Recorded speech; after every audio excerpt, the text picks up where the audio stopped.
नमस्कार साथियों। तो चलिए आज के दैनिक जागरण में क्या खास खबरें हैं उन्हें हम लोग एक एक करके देख लेते हैं। और याद रखिए दैनिक जागरण का राष्ट्रीय संस्करण है, तो इसमें आप लोगों को महत्वपूर्ण खबरें ही देखने को मिलेंगी। मारा गया हाफिज सईद का भतीजा अबू कताल, लश्कर सरगना भी घायल हुआ है।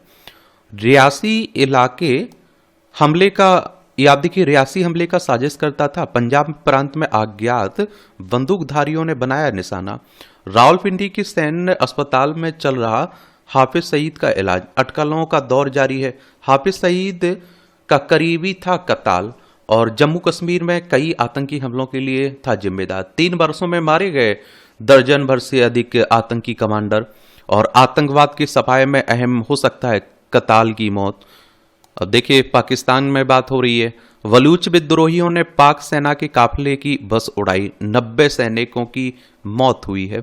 बलूचिस्तान लिबरेशन आर्मी ने ली बलूचिस्तान के नौशकी इलाके में आत्मघाती हमले की जिम्मेदारी और पाकिस्तान ने की हमले में 5 लोगों के ही मारे जाने की पुष्टि, मृतक संख्या बढ़ने की जताई आशंका। 5 दिन पहले बलूचिस्तान में ही 440 यात्रियों ले जा रही जफर एक्सप्रेस को कर लिया था हाईजैक। किसने? बीएलए ने, बलूचिस्तान लिबरेशन आर्मी ने। ये बलूचिस्तान वाले प्रांत को आज़ाद करवाने की बात करते हैं। देखिए ये हमारा प्यारा भारत है, इसमें आप देखेंगे ये पाकिस्तान है। 1947 तक हमारा हिस्सा हुआ करता था। लद्दाख, जम्मू कश्मीर, पंजाब, राजस्थान, गुजरात, 5 राज्यों की सीमा लगती हमारी किससे? पाकिस्तान से। शांति के हर प्रयास का जवाब पाक ने विश्वासघात से दिया है, ये हमारे प्रधानमंत्री साहब कह रहे हैं। ये पीएम मोदी ने कहा कि वैश्विक समृद्धि के लिए महत्वपूर्ण है भारत और चीन के अच्छे संबंध। लेक्स फ्रेडमैन के साथ ब्रॉडकास्ट में चीन से तनाव पर बोले मोदी, परिवार की तरह ही मतभेद हैं। ये आप देखिए चाइना है, लद्दाख, हिमाचल प्रदेश, उत्तराखंड, सिक्किम, अरुणाचल प्रदेश, 5 राज्यों की सीमा लगती है हमारी इससे, ये भी याद रखिएगा आप लोग। और आप देखिए मेरे राष्ट्र प्रथम से मेल खाता है ट्रंप का अमेरिका फर्स्ट दृष्टिकोण। गलतियां कर सकता हूं लेकिन कभी गलत इरादे से काम नहीं करूंगा। और आप देखिए कुछ लोग विशिष्ट एजेंडे और गलत इरादे से करते हैं काम। आरएसएस की स्थायी विरासत का हिस्सा बनना सौभाग्य की बात है, ये कौन कह रहा है? मोदी जी कह रहे हैं। आरएसएस की बात करें तो राष्ट्रीय स्वयंसेवक संघ की बात हो रही है। हिंदू राष्ट्र हिंदुत्व की बात करता है ये संगठन। और इसकी स्थापना की बात करें तो 27 सितंबर 1925 में हुई थी। नागपुर में हेडक्वार्टर देखने को मिलेगा। केबी हेडगेवार इसके फाउंडर आपको देखने को मिल जाएंगे। ये आयु पूरी करने के बाद वाहनों को 180 दिन के भीतर स्क्रैपिंग के लिए कराना होगा। ये आप देखिए जमा वन एवं पर्यावरण मंत्रालय ने जारी किए स्क्रैपिंग नियम 1 अप्रैल से होंगे लागू।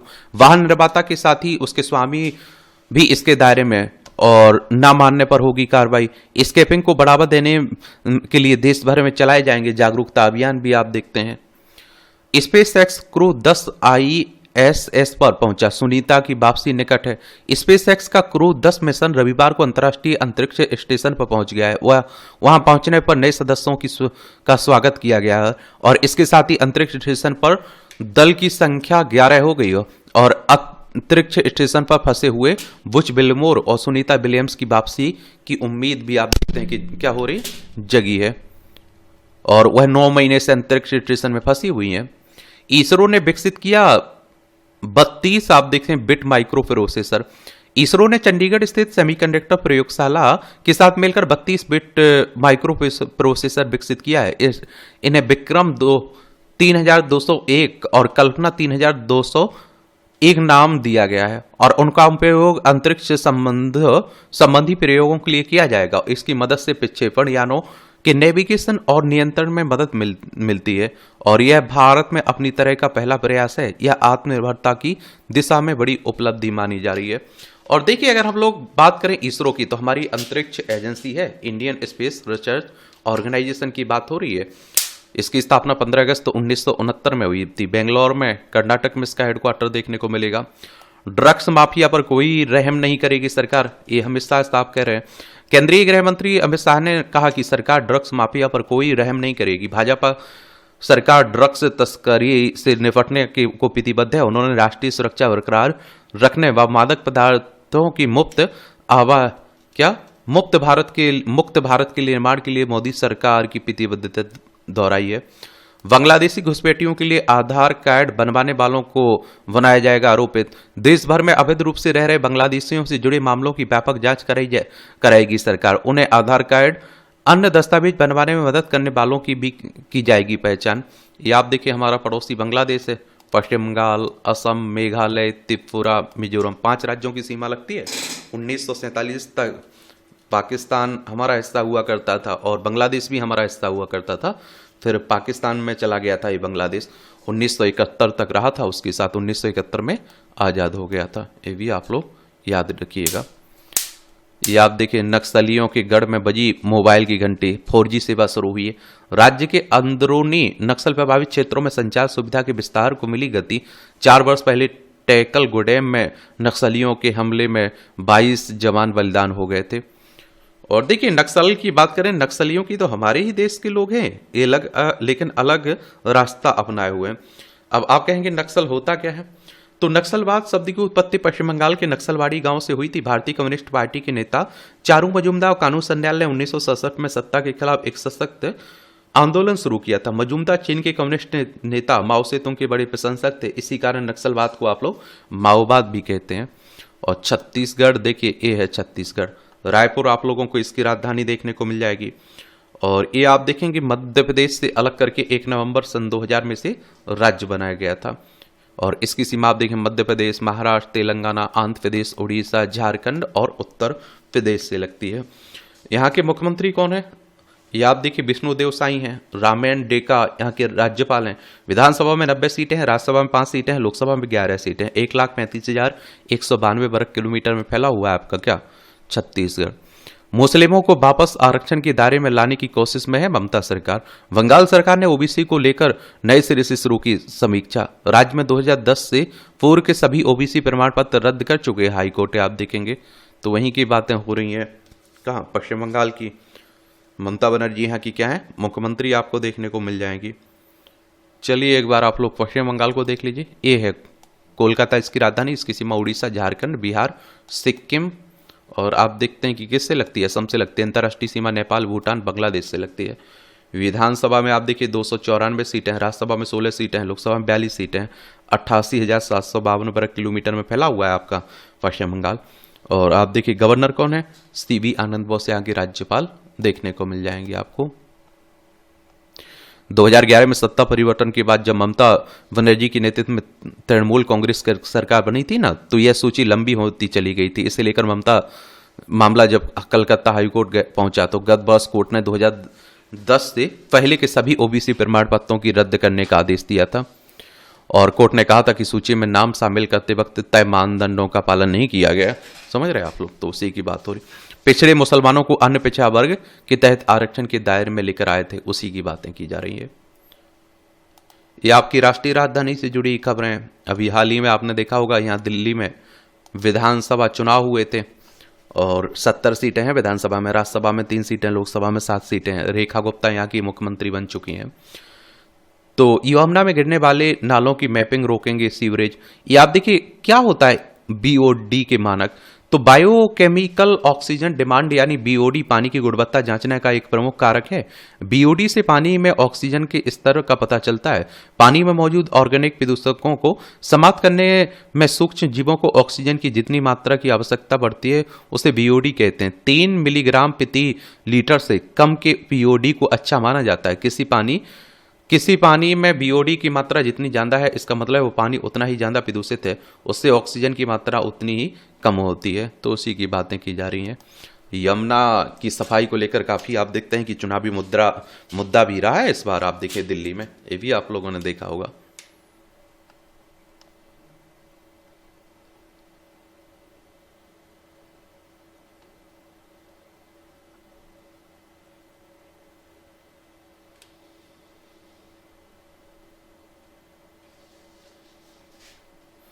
एम्स में एक ही जांच के लिए 2 नियम दे रहे हैं मरीजों को दर्द।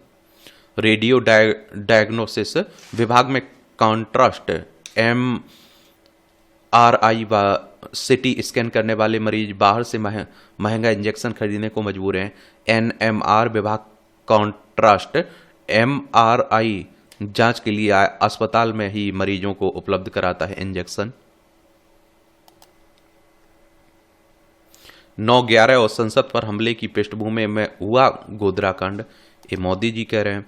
2002 में गोधरा कांड हुआ था ना, गुजरात दंगे की बात तो जुड़ी रहती है। 2002 से पहले गुजरात में लगातार दंगे हुए। 1969 में 6 महीने तक बंद चले थे दंगे, मोदी जी कह रहे हैं उसी में। टोक मोक में भारत किर्गिस्तान सेना कर रही है संयुक्त अभ्यास। भारत और किर्गिस्तान की सेना किर्गिस्तान के टोक मोक में संयुक्त अभ्यास कर रही है, और सेना ने रविवार को बताया कि दोनों देशों की सेनाएं संयुक्त अभ्यास के तहत आतंकवाद विरोधी रणनीतियों और सटीक निशाना साधने के सर्वोत्तम तरीके एक दाब देखे को साझा कर रही हैं। और संयुक्त अभियान में भाग ले रही भारतीय सेना की टुकड़ी में पैरासूट रेजिमेंट के जवान शामिल हैं। 9 मार्च को भारत किर्गिस्तान संयुक्त विशेष बल अभियान खंजर के 12वें संस्करण में भाग लेने के लिए भारतीय सेना सैनिक 9 मार्च को किर्गिस्तान रवाना हुई है, और 10 मार्च से शुरू हुआ है। यह अभ्यास 23 मार्च तक चलेगा। देखिए 12वां संस्करण है, खंजर नाम है इसका, ठीक है। भारतीय सेना के प्रवक्ता ने रविवार को इंटरनेट मीडिया पर पोस्ट किया हुआ, ये बताया, आप देखेंगे। और इसका दोनों पक्षों के रक्षा बलों को मजबूत करना है इसका उद्देश्य एक तरह से। राष्ट्रीय शहरी नियोजन प्राधिकरण के सुझाव से पीछे हटी केंद्र सरकार। शहरी कार्य राज्य मंत्री ने संसद में बताया कि इस तरह का प्रस्ताव नहीं है। विशेषज्ञों ने कहा कि शहरों को लेकर केंद्र के स्तर पर स्पष्टता की कमी ठीक नहीं है। ये उपवास से जुड़ा सवाल पूछने के लिए लेक्स ने रखा 45 घंटे का उपवास। प्रधानमंत्री करते हैं चतुर्मास, पूरे दिन में एक बार करते हैं भोजन। देख रहे हैं वही प्रधानमंत्री साहब ब्रॉडकास्ट में ये सब बातें आप देखते हैं कि क्या कर रहे हैं, लिख रहे हैं, बता रहे हैं। आजकल ब्रॉडकास्ट चलने लगा ना। रायसीना डायलॉग आज से 125 देशों के प्रतिनिधि लेंगे इसमें हिस्सा, और प्रधानमंत्री नरेंद्र मोदी करेंगे डायलॉग के 10वें संस्करण का उद्घाटन। अमेरिका के खुफिया प्रमुख और यूक्रेन के विदेश मंत्री भी ले रहे हैं इसमें हिस्सा, आप देखेंगे। न्यूजीलैंड के पीएम से मिले हमारे विदेश मंत्री जयशंकर साहब। लोकपाल के आदेश मामले में कल सुनवाई करेगा सुप्रीम कोर्ट। हाईकोर्ट के जजों के विरुद्ध शिकायत पर विचार करने की लोकपाल के आदेश पर लगाई थी रोक। सुप्रीम कोर्ट तो हमारी सर्वोच्च अदालत है। संविधान के अनुच्छेद 124 के तहत सुप्रीम कोर्ट की स्थापना की बात की गई। 28 जनवरी 1950 में इसकी स्थापना हुई थी। जब लोकपाल के लिए अन्ना आंदोलन चल रहा था तब ऐसा नहीं लग रहा था कि लोकपाल आएगा, सब कुछ आप देखते हैं कि क्या हो जाएगा, भ्रष्टाचार खत्म हो जाएगा। लेकिन लोकपाल आ चुका है, उसकी नियुक्ति भी हो चुकी है, भ्रष्टाचार बना हुआ है। और इसका स्थापना कब हुई थी? 19 मार्च 2019 में। ये भी याद रखिए, नई दिल्ली में हेडक्वार्टर आपको देखने को मिल जाएगा लोकपाल का। आर्थिक शक्ति के रूप में चीन का उदय, भारत के ग्लोबल साउथ नेतृत्व में बाधा है। पहले सीडीएस जनरल बिपिन रावत की स्मृति में आयोजित व्याख्यान में आप देखते हैं कि बोले उपेंद्र द्विवेदी ये बात कह रहे हैं। ये आप देखें राजनीति से जुड़ी हुई बातें हैं। चलिए आप लोग बताइएगा, ये जो आपकी विधानसभा, राज्यसभा, लोकसभा, राष्ट्रपति, उपराष्ट्रपति के चुनाव होते हैं ना, इन्हें कौन करवाता है? ठीक है, ये आप लोग नीचे बताइए। बाकी एक दूसरे पर आरोप प्रत्यारोप हमारे देश में खूब चलते रहते हैं, समझ रहे हैं।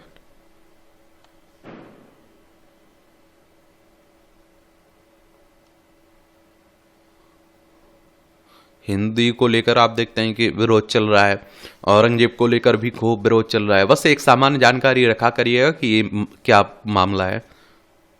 हाथरस में 7 बरस की बच्ची से दुष्कर्म के बाद बवाल तोड़फोड़, क्या कह सकते हैं हम लोग। इस तरह की जब बच्चियों के साथ, महिलाओं के साथ घटनाएं होती हैं तो आप सोचिए कि मैं कहता हूं भारत माता का शर्म जरूर झुक जाता होगा सिर से, सर उनका। लेकिन हम लोग क्या कुछ कहा भी नहीं जा सकते हैं। चलिए, ये संभल की जामा मस्जिद की दीवारों पर पुताई शुरू हो चुकी है।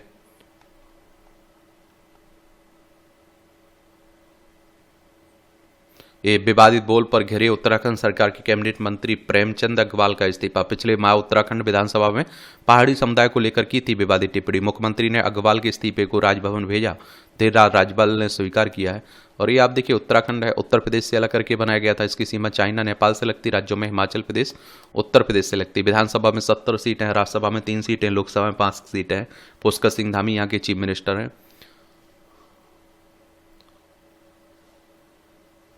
दूसरी जाति में शादी करने पर पूर्व सांसद समाज से 12 वर्षों तक बहिष्कृत हो गए हैं। ये आप देखेंगे, उड़ीसा के हैं। ये आप देखते हैं पूर्व। ये बिहार की बेटी खुशबू का सपना होगा पूरा, अब कर सकेंगे विज्ञान की पढ़ाई। केंद्रीय शिक्षा मंत्री प्रधान ने खुशबू से बात कर आश्वस्त किया, ये आप देखेंगे, अच्छी बात है। जीएस विद्यालय के शोकेस के साथ अखिलेश यादव की हिस्सेदारी, ईओडब्ल्यू कर रहा है जांच, रद्द होगी विश्वविद्यालय की मान्यता। अग्रवाल हेरिटेज विश्वविद्यालय भी की कराई जाएगी, आप देखेंगे जांच इसमें। अधिकार दिए हैं न संसाधन, और कैसे आत्मनिर्भर बने पंचायतें।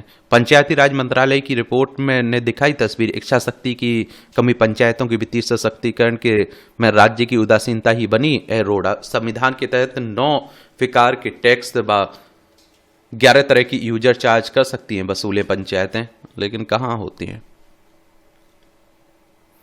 कुशल मानव संसाधन नहीं होने से पंचायतों की वित्तीय निर्भरता प्रभावित है, ये भी कहा जा रहा है। उज्जैन का संस्कृत विश्वविद्यालय अब इंडिया नहीं भारत का करेगा उपयोग। विश्वविद्यालय की कार्य परिषद की बैठक में हुआ निर्णय, वेबसाइट के माध्यम से लोगों को भी संस्कृत से जोड़ेंगे। ये महाराणा प्रताप के वंशज अरविंद सिंह का निधन, उदयपुर को डेस्टिनेशन वेडिंग हब बनाने में थी उनकी महत्वपूर्ण भूमिका।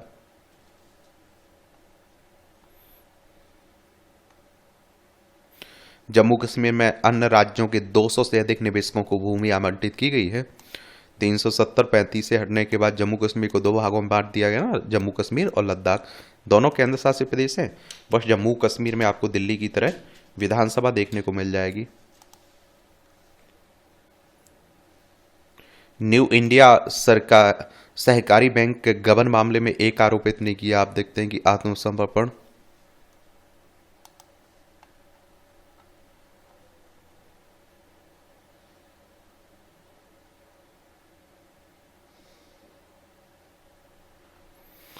पलायन से बंजर हुए खेतों से अब महकने लगी गुल मेहंदी की सुगंध।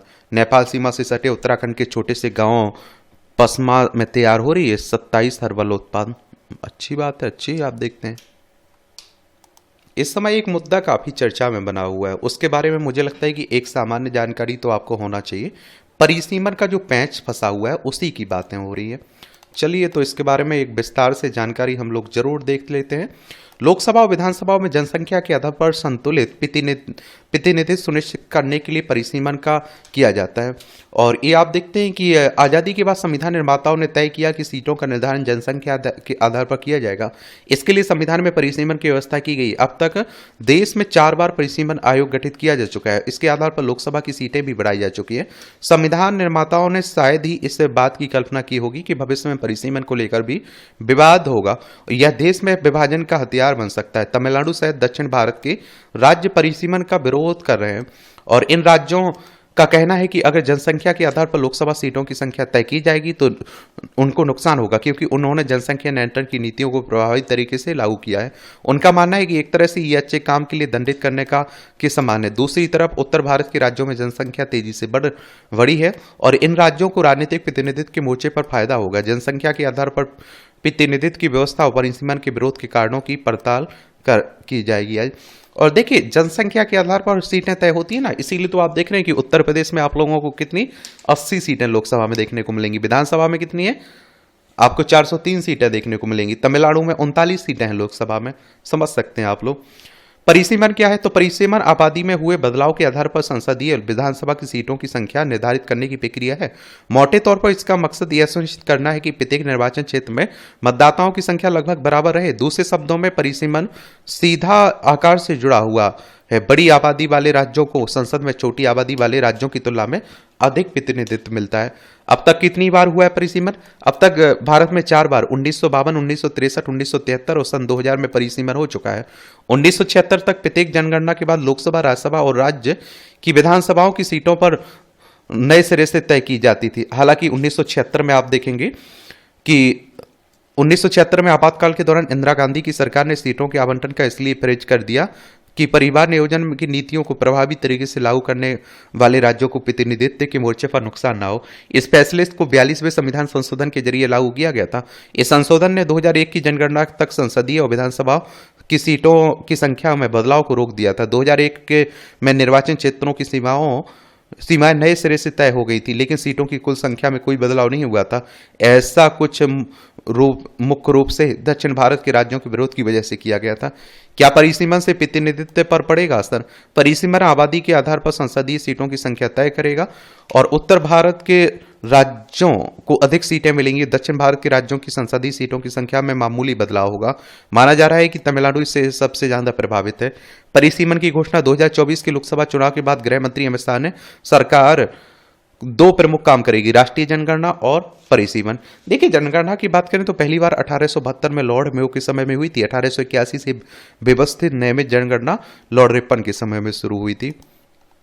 1971 में कैसे तय की गई थी लोकसभा सीटें? बिहार की आबादी 4.21 करोड़, तमिलनाडु की आबादी 4.21 करोड़ थी और ये आप देखिए मिली लगभग समान सीटें। 1971 की जनगणना के हिसाब से बिहार और तमिलनाडु को उनकी आबादी के अनुपात में करीब बराबर लोकसभा सीटें मिली। बिहार को 40, तमिलनाडु को 39 सीटें। इस तरह एक व्यक्ति एक वोट का लोकतांत्रिक सिद्धांत बना और आप देखते हैं कि दोनों राज्यों में हर लोकसभा क्षेत्र में आबादी करीब 10 लाख के करीब है। क्या 10 लाख है? और बिहार में 10 और तमिलनाडु में 10। ये आप देखेंगे 5, ये आप देखिए 5 दशक बाद कितनी बड़ी आबादी। तो करीब 5 दशक के दौरान बिहार में जनसंख्या तमिलनाडु की तुलना में तेजी से बढ़ी है। तमिलनाडु, याद देखिए, लोकसभा क्षेत्रों में संख्या में बदलाव नहीं हुआ। इसका नतीजा है कि बिहार में एक लोकसभा क्षेत्र में 32 लाख लोग रहते हैं, वही तमिलनाडु में 20 लाख लोग। बिहार की आबादी आप देख सकते हैं अभी 12.3 करोड़ है और तमिलनाडु की आबादी 7 दशमलव आप देखते हैं कि 36 करोड़ है।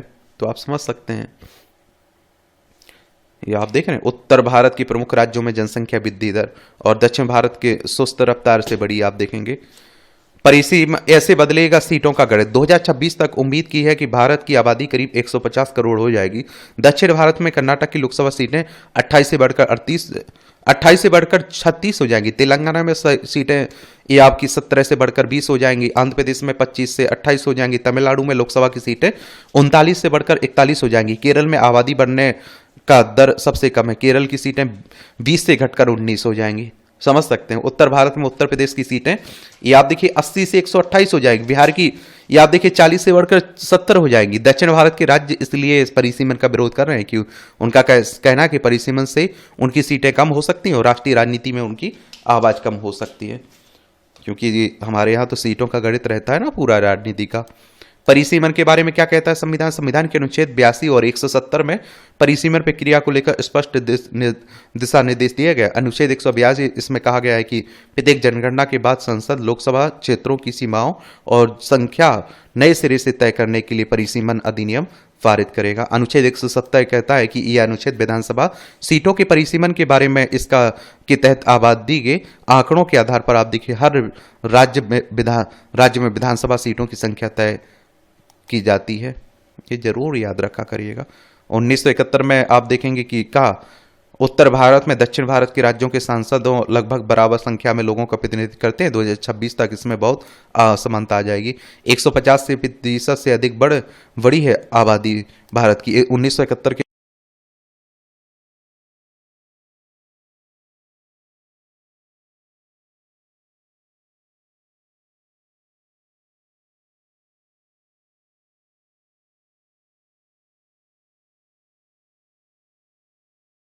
एक गरीबी को नहीं समृद्धि को पुरस्कृत करने की जरूरत है। हमने लंबे समय से सब्सिडी देकर गरीबी खत्म करने का प्रयास किया है। एसएमई या पिछड़ापन बनाए रखने और मुफ्त में राशि हासिल करने के लिए एक प्रोत्साहन बन गया है। हमें गरीबी की बजाय समृद्धि को पुरस्कृत करना होगा। ये आप देखिए कौन कह रहा है? ये त्रिलोचन शास्त्री के द्वारा ये आर्टिकल टिप्पणी की जाए। जनसंख्या के आधार पर ही तय होगी सीटें। परिसीमन के बाद सीटें बढ़ती हैं तो उत्तर और दक्षिण के बीच खाई पैदा होने का खतरा है, लेकिन संविधान में यह साफ लिखा है कि परिसीमन जनसंख्या के आधार पर ही होगा, इसका कोई और आधार नहीं हो सकता है। तो उसी को लेकर बातें हो रही हैं। आगरा में अंबेडकर भवन हटाने को लेकर रेलवे के नोटिस पर भड़के लोग।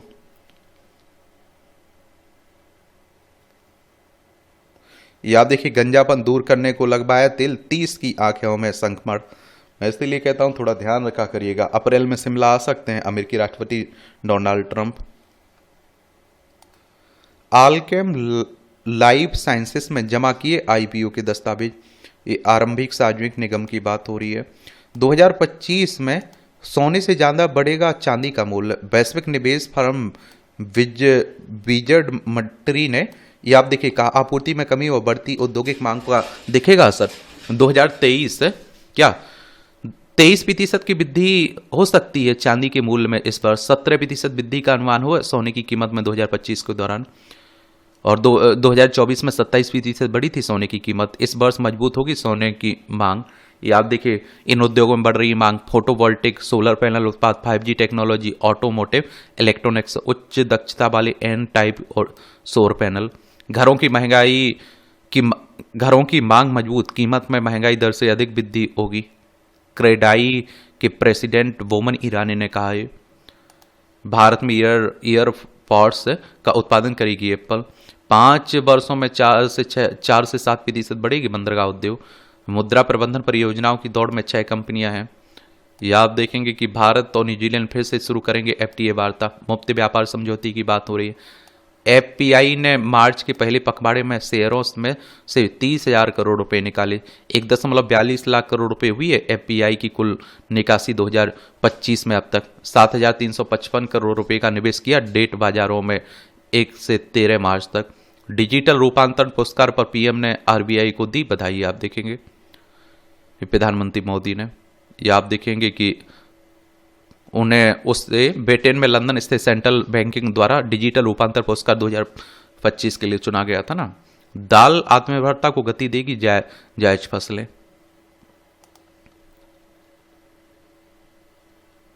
केंद्र सरकार ने चंद्रयान-5 मिशन को दी मंजूरी। इसरो प्रमुख कह रहे चंद्रयान-3 मिशन में 250 किलोग्राम का रोवर भेजा जाएगा। चंद्रयान-3 के लैंडर विक्रम ने 23 अगस्त 2023 को चंद्रमा के दक्षिणी ध्रुव पर आप देखते हैं कि सफलतापूर्वक लैंडिंग की थी। और चंद्रयान-4 मिशन को 2027 में प्रक्षेपित किया जाएगा।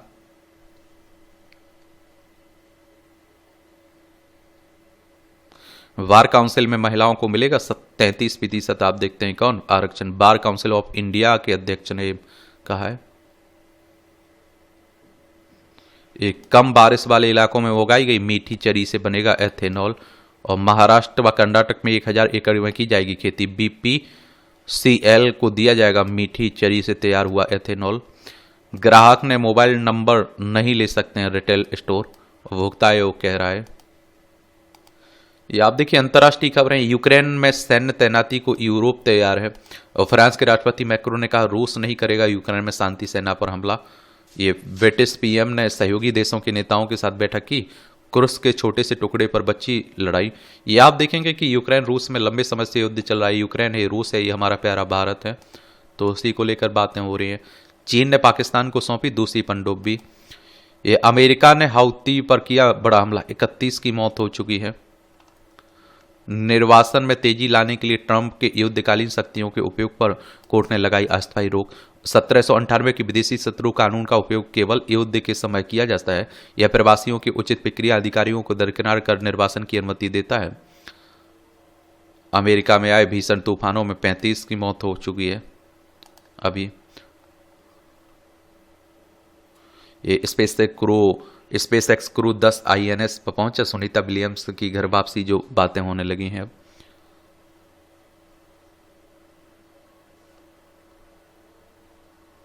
ये 5 बूंद खून से उम्र का अनुमान लगाएगा AI। विज्ञानियों ने विकसित किया मॉडल। स्वास्थ्य प्रबंधन की दिशा में बड़ी उपलब्धि है। आयु संबंधी स्वास्थ्य जोखिमों का पहले ही लगाया जा सकेगा पता।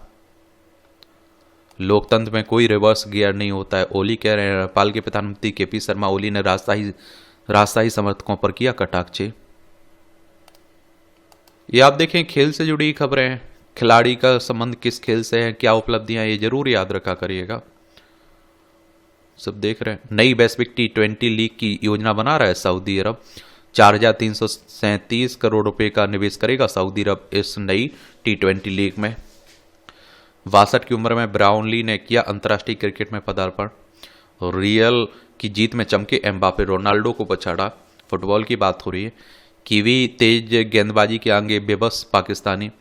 वेस्टइंडीज मास्टर्स को हराकर इंडिया मास्टर्स ने जीता खिताब। अलगराज पर जैक डेफर की चौंकाने वाली जीत। हॉलगर रूने ने दानिले मेदवेदेव को हराकर बनाई फाइनल में जगह। वर्षा के बीच नॉरिस ने मारी बाजी, हैमिल्टन 10वें स्थान पर है।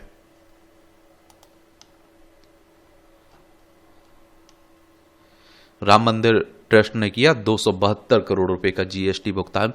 2017 में आया था ना जीएसटी। ये ऊंच नीच की खाई पाट कर ही देश बनेगा विश्व गुरु। ये आप देखिए कि आगरा में धर्म संसद में अब हम बोधित करते भदंत ज्ञानेश्वर महास्थीवर। यहां भी आपको जनरल नॉलेज की जानकारी मिल जाती है, परीक्षा की पॉइंट भी से पॉइंट मिल जाते हैं। दक्षिण अफ्रीका में खत्म हुई रंगभेद की नीति। 1992 में आज ही के दिन दक्षिण अफ्रीका में जन्मजात संग्रह के बाद रंगभेद की नीति खत्म हुई। लंबे संघर्ष के बाद 1948 से चले आ रहे रंगभेद कानून पर हुए जन्म संग्रह में 28 लाख से अधिक श्वेत लोगों ने हिस्सा लिया था और इसमें 68.73% लोगों ने रंगभेद खत्म करने के पक्ष में वोट दिया था। अमेरिका ने लॉन्च किया पहला सौर ऊर्जा से संचालित सैटेलाइट। 1958 में आज ही अमेरिका ने सौर ऊर्जा से संचालित पहला सैटेलाइट वैनगार्ड 1 लॉन्च किया था। 1964 तक इसने पृथ्वी पर जानकारी भेजी, फिर सैटेलाइट से संपर्क टूट गया। हालांकि यह अब भी अंतरिक्ष में है और अगर इसे नीचे नहीं लाया गया तो लंबे समय तक आप देखिए वही रहेगा। ओलंपिक पदक विजेता पहली बैडमिंटन खिलाड़ी है साइना। बैडमिंटन खिलाड़ी साइना नेहवाल का जन्म 1990 में आज ही हरियाणा के हिसार में हुआ था। 2012 में लंदन ओलंपिक में उन्होंने महिला सिंगल्स में कांस्य पदक जीता। ओलंपिक पदक जीतने वाली पहली भारतीय महिला बैडमिंटन खिलाड़ी बनी। 2018 में एशियाई खेलों में भारत के लिए 36 वर्ष बाद कांस्य जीता। 2010 में साइना विश्व की शीर्ष 3 खिलाड़ियों में शामिल हुई। 2015 में विश्व की नंबर 1 खिलाड़ी बन गई और उन्हें 20 से अधिक अंतर्राष्ट्रीय टाइटल जीते। 2016 में उनका पद्म विभूषण से सम्मानित किया गया था। कैंसर कोशिकाओं को नष्ट करती हैं हेवी आयरन थेरेपी। विज्ञानियों ने दी हेवी आयरन थेरेपी की प्रक्रिया की जानकारी। एक्सरे रेडियोथेरेपी की तुलना में ज़्यादा कारगर है। दुनिया भर में आप देखिए 50,000 से अधिक रोगियों ने हेवी आयरन उपचार करवाया। क्या है heavy iron cancer therapy? Heavy iron cancer therapy, जिसे कार्बन आयरन थेरेपी भी कहा जाता है, एक प्रकार का विकिरण चिकित्सा है जो कैंसर कोशिकाओं को मारने के लिए भारी आयनों जैसे कार्बन आयन की विकिरणों का उपयोग करती हैं। यह एक्सरे या फिर प्रोटीन में बीम की तुलना में अधिक ऊर्जा प्रदान करते हुए ट्यूमर को सटीक रूप से निशाना बनाते हैं। विदेश में भी होली देख रहे हैं कई हिस्सों में। चलिए, ग्रामीणों को होता है स्क्रैब टाइफस संक्रमण का उच्च जोखिम, अनुसंधान कह रहा है। ये इसरो ने विकसित किया ना 32 पेटेंट माइक्रो प्रोसेसर, उसी की बात हो रही है। रेस्टोरेंट में रोबोट गूंथते हैं आटा नूडल 48 सेकंड में। बीजिंग चाइना की बात है। ये मूवियों से जुड़ी खबरें हैं, पढ़ना हो तो पढ़ सकते हैं, छोड़ना हो तो छोड़ सकते हैं। इस तरह से आप देखेंगे कि आज के न्यूज़पेपर में जो महत्वपूर्ण खबरें हैं उनकी कहानी कवर होती है। आप लोग पढ़ते रहिए, एंजॉय करते रहिए। आपका कोई सवाल हो, मेरे लिए सुझाव हो तो बता सकते हैं। धन्यवाद।